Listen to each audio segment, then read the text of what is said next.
talked a great deal on Cressmeans Business about fertiliser and the shortage as a result of what's happening in the Strait of Hormuz. It's also threatening to raise food prices considerably higher. The UN says prices have hit a 6-month high, driven mainly by rising oil prices. So if you talk about a clear spike in urea, nitrogen fertiliser used around the world, natural gas is a raw material in its production. The UN Food and Agriculture Organization warns farmers may plant less or switch crops if the conflict lasts longer. Impact could already hurt those who are already hungry.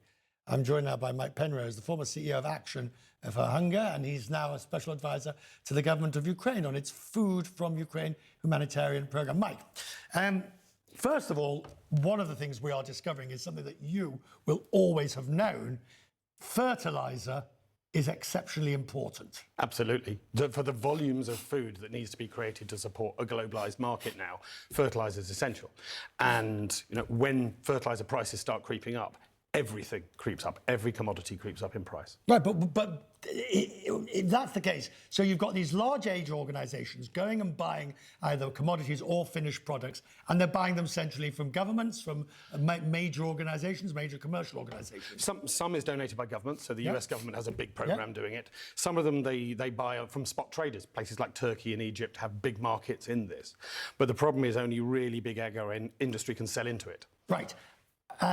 So your solution is these smaller collectives. Yeah, in Ukraine, they came up with an absolutely fabulous program, which the beginning of the war, the majority of food being imported into Ukraine was sort of brought in by aid agencies. Why import food into Ukraine? It's a massive producer.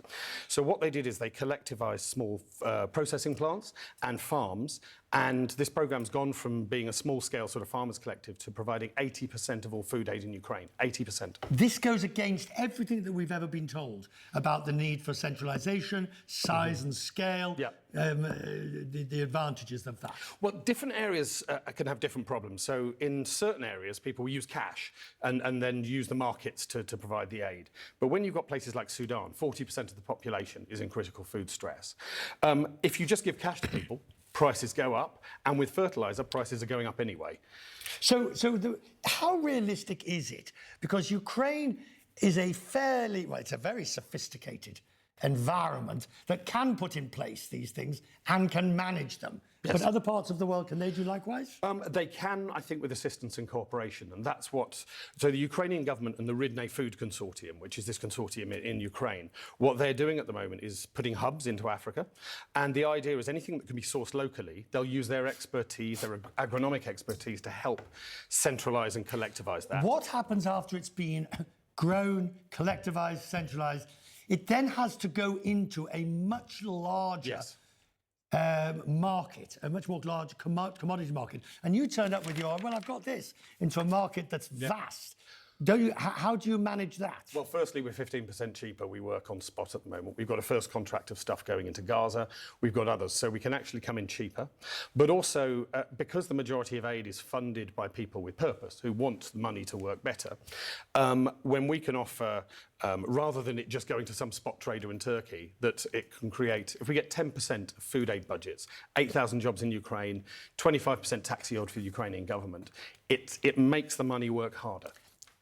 Can I just end on this question of cutting of aid budgets?